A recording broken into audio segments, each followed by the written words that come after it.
Olá, meus amigos, boa tarde. Já estamos no fim da sexta-feira, quase a entrar no pôr do sol, e vamos fazer mais uma leitura de um capítulo do Grande Conflito.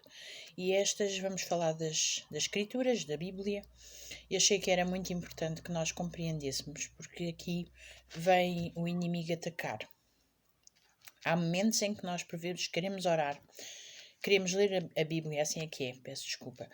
Queremos ler a Bíblia e não conseguimos. Ou nos dá o sono, ou estamos a ler a Bíblia e não estamos com atenção ao que estamos a ler. E este capítulo vai ajudar-nos a compreender melhor as coisas que nós precisamos de saber para andar aqui na Terra. Então vamos lá. Chama-se As Escrituras como Salvaguarda. À lei e ao testemunho. Se eles não falarem segundo esta palavra, não haverá manhã para eles. Isaías, capítulo 8, versículo 20. O povo de Deus é encaminhado para as Escrituras como a salvaguarda contra a influência dos falsos mestres e o poder ilusório dos espíritos das trevas. Satanás emprega todos os artifícios possíveis para impedir os homens de obter conhecimento da Bíblia, uma vez que os seus claros ensinos põem a descoberto os seus enganos. Por vezes nós estamos a estudar a Bíblia, não precisa de ser adventista, até mesmo outras religiões, e por vezes nós compreendemos mal a Bíblia. Por isso é que Deus diz, não leiam a Bíblia, mas estudem, ou seja, nós temos que saber interpretar a Bíblia.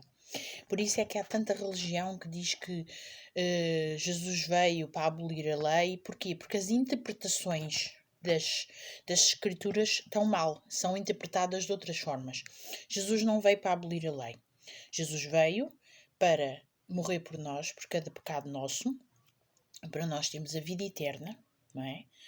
Segundo a sua graça e misericórdia. Mas as obras têm uma grande influência, ou seja, nós temos que ter obediência e obras andam juntas.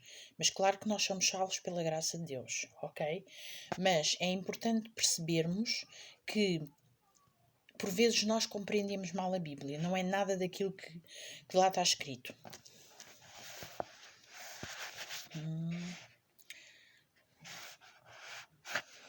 Em todo o reavivamento da obra de Deus, o príncipe do mal está alerta para uma atividade mais intensa. Atualmente aplica todos os seus esforços em preparar-se para a luta final contra Cristo e os seus seguidores. O último grande engano deve em breve aparecer diante de nós. O anticristo vai realizar as suas obras maravilhosas à nossa vista. A contrafação parecer-se-á tão meticulosamente com o verdadeiro que será impossível distinguir entre ambos sem o auxílio das Escrituras Sagradas. Pelo seu testemunho, todas as declarações e todos os prodígios deverão ser provados. Os que se esforçam por obedecer a todos os mandamentos de Deus defrontarão oposição e escárnio. Apenas unidos a Deus poderão subsistir.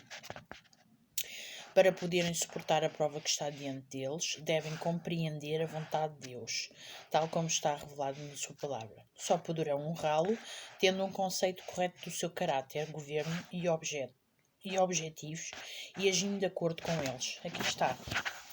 Nós vamos ter no final do tempo um momento em que nós vamos ter que nos pôr do lado de Deus, porque até a nossa própria família vai ficar contra nós. E é nesse momento que nós vamos ser testados, se confiamos ou não em Deus. E então há um momento em que a graça se vai fechar, ou seja, a porta da graça se vai fechar. E nós temos que decidir o que queremos fazer. Por isso é que tudo isto que nós estamos a viver aqui é uma aprendizagem. Isto, quando Jesus veio à Terra, veio para nos ensinar como nós devíamos estar. O vigiar e orar, que eu digo muitas vezes, é uma aprendizagem que nós temos para, nos finais do tempo, sabermos estar ao pé de Deus.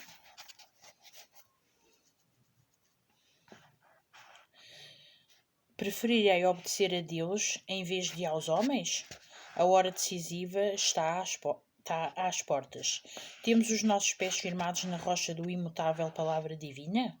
Estamos preparados para permanecer firmes em defesa dos mandamentos de Deus e da fé de Jesus? Antes da sua crucificação, Salvador explicou aos seus discípulos que deveriam morrer e ressuscitar do túmulo. Havia anjos presentes para registar as suas palavras na mente e no coração dos discípulos, mas eles aguardavam uma libertação temporal do jugo romano e não podiam tolerar a ideia de que aquele em quem se centralizavam todas as suas esperanças sofresse uma morte desonrosa.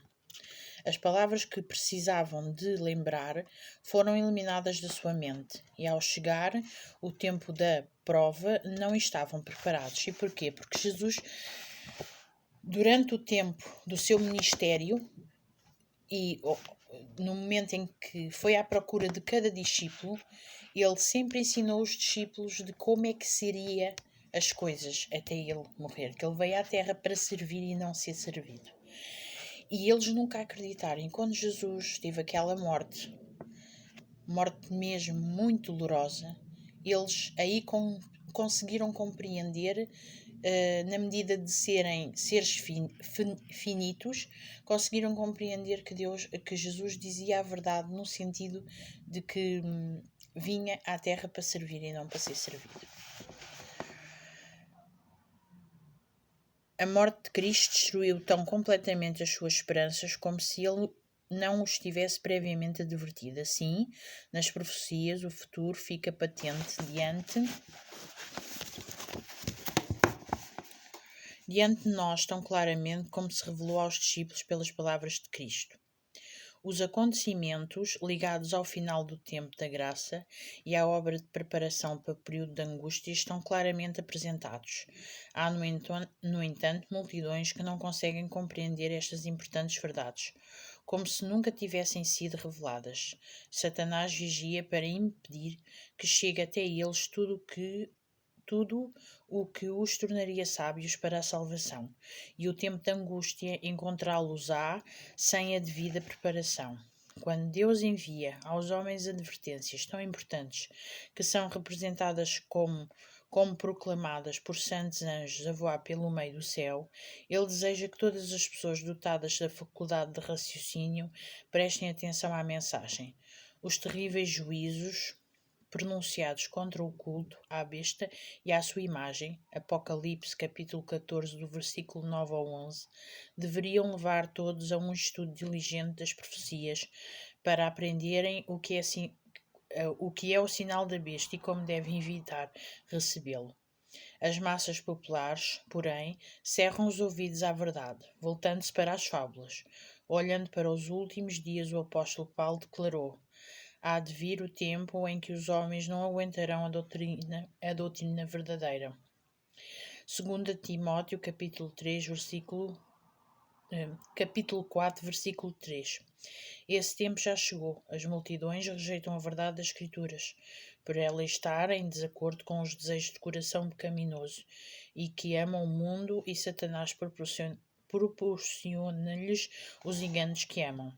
Mas Deus terá sobre a terra um povo que manterá a Bíblia. E a Bíblia só como a norma de todas as doutrinas e a base de todas as reformas.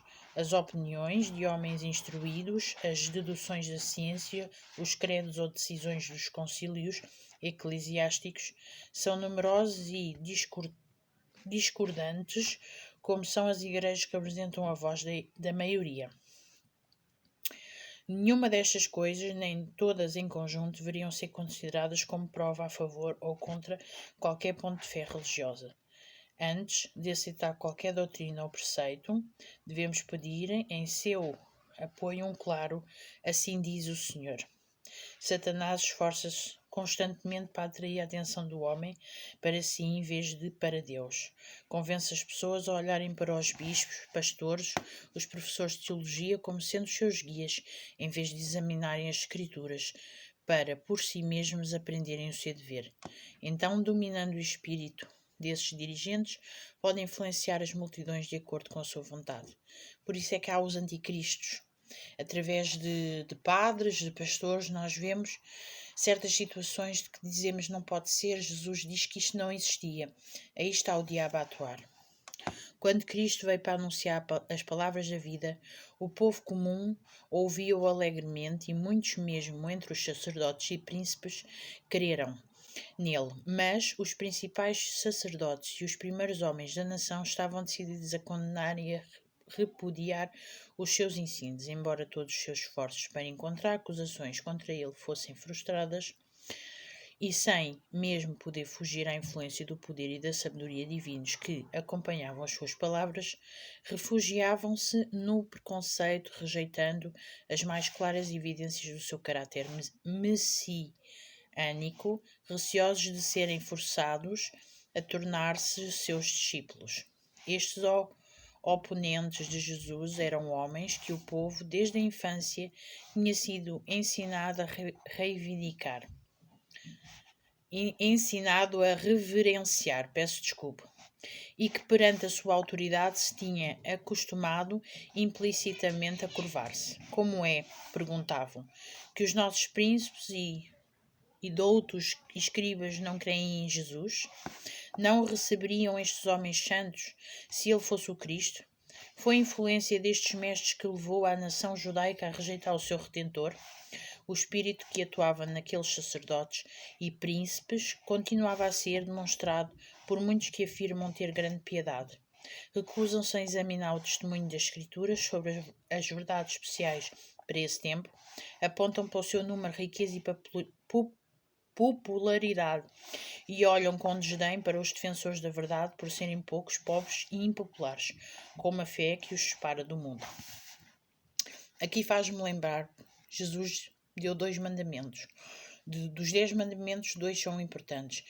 Amar a Deus acima de tudo e amar o próximo. Existem muitas pessoas que dizem-se ser de Deus, crer em Deus, mas depois não fazer o bem ao próximo. Então como é que eu posso ser de Deus se eu não faço o bem ao próximo? Se eu não demonstro o caráter de Jesus? É impossível que aquelas pessoas que possam dizer eu amo Deus, eu faço tudo por Deus e depois não querem nada com o próximo ou dizem mal do próximo. Então como é que eu posso ser de Deus? Como é que eu posso demonstrar o caráter de Deus todos os dias na minha vida?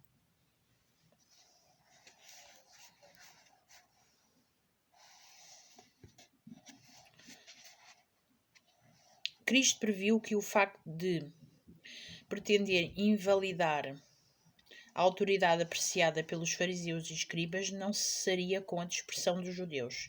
Teve uma visão profética sobre a obra de exaltação da autoridade humana com o fim de controlar a consciência, o que tem sido para a Igreja uma terrível maldição em todos os tempos. E as suas tremendas acusações aos escribas e fariseus, bem como as advertências feitas ao povo para que não se seguisse aqueles guias cegos, foram rejeitadas como um aviso para as gerações futuras.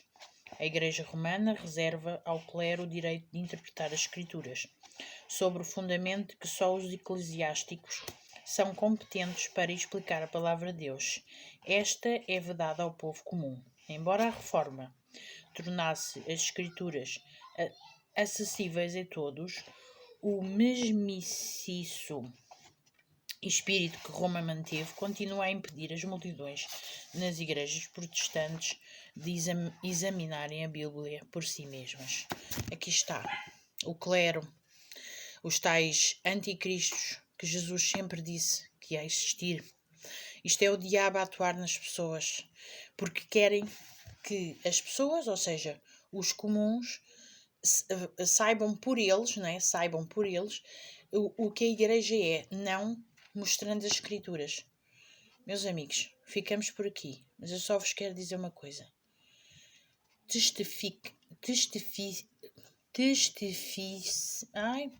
Vejam, peço desculpa, vejam na Bíblia. Vejam a verdade na Bíblia. Testifiquem, é assim. Não deixem que outros digam que a Bíblia está assim ou assim. Não, vejam vocês na Bíblia com os vossos olhos. porque Deus quer que vocês estudem a Bíblia, que vejam aquilo que eu vejo todos os dias, que um irmão meu vê, outro irmão. Por isso nós acreditamos em Deus, por isso nós sabemos com quem contamos e da forma como contamos, porque nós estudamos a Bíblia. Tudo o que está na Bíblia é verdade, tanto do Velho Testamento como no Novo. E não passou de moda, ou seja, há coisas que as pessoas dizem que do Velho Testamento já não passou para o Novo. Mentira. Tudo o que está escrito, desde Gênesis até Apocalipse, é tudo para os nossos tempos. Por isso, aproveitem a oportunidade que Deus ainda vos está a dar de estudarem a Bíblia e de aprenderem alguma coisa com Deus. Vigiem e orem todos os dias.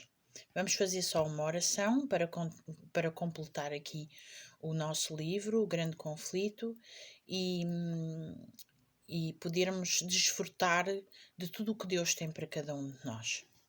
Baixar as nossas cabeças. Senhor nosso Deus e nosso Pai, muito obrigada, Senhor, por nos dar a oportunidade de estudar este livro, de termos a alegria de estarmos aqui todos juntos com a Tua presença, Deus, de vermos o quanto Tu és bom, misericordioso, bondoso, és amigo, de nos ajudares a compreender, ainda hoje, no tempo em que estamos e quase nos fins dos tempos, de aprendermos mais de Ti, Deus. Te peço por cada pessoa que está a ver, por cada família, que possas influenciar para que as pessoas possam querer saber mais de Ti, Deus. Este canal é feito, Deus, para que Tu possas ser o Rei e para que tudo o que seja feito neste canal seja para a honra e glória do Teu santo nome, Senhor. Te peço um feliz sábado na Tua companhia, de maneira que nós compreendamos que este dia foi feito para nós, posto à parte, para nós estarmos contigo, para conhecermos a riqueza que Tu és, a pessoa humilde que Tu és, a pessoa bondosa, misericordiosa e amiga todos os dias que Tu és com cada um de nós. Tudo isto eu te peço, não porque mereça, mas em nome de Jesus. Amém.